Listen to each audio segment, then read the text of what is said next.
കൂട്ടുകാരെ, ബർത്ത്ഡേ കഴിഞ്ഞു, സമ്മാനം വീണ്ടും വന്നുകൊണ്ടിരിക്കുകയാണ്. ഈ സ്നേഹസമ്മാനങ്ങൾ കിട്ടുമ്പോൾ വലിയ സന്തോഷമാണ്. എൻ്റെ പ്രിയ കൂട്ടുകാരൻ അഭിലാഷ് എന്ന് വിളിച്ചിട്ട് സാധ്യ എവിടെയും ചോദിച്ചു. ഞാൻ പറഞ്ഞു വീട്ടിലാണ്, എൻ്റെ വക ഒരു സമ്മാനം ഉണ്ട്, ബർത്ത്ഡേക്ക് വരാൻ പറ്റില്ല എന്ന് പറഞ്ഞു. അപ്പോൾ ഞാൻ പോയിട്ട് ആ സമ്മാനം കളക്ട് ചെയ്തു. ഇതാണ് ആ ഗിഫ്റ്റ്. നമുക്ക് പൊട്ടിച്ച് നോക്കാം കേട്ടോ. അപ്പോൾ നമ്മളെ സാദിഖ് ഭായിയുടെ പിറന്നാളിന് എൻ്റെ വക ഒരു ചെറിയ ഗിഫ്റ്റ്.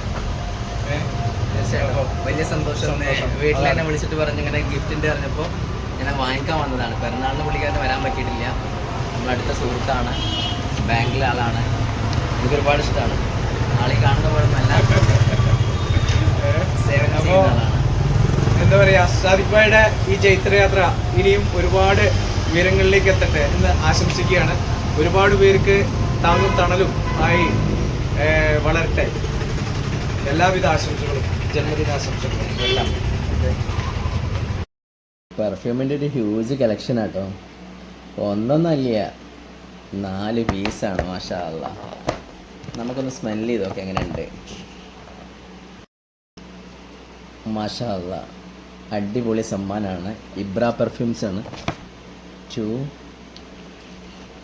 3, 4. ഓ, സൂപ്പർ സ്മെല്ലാട്ടോ.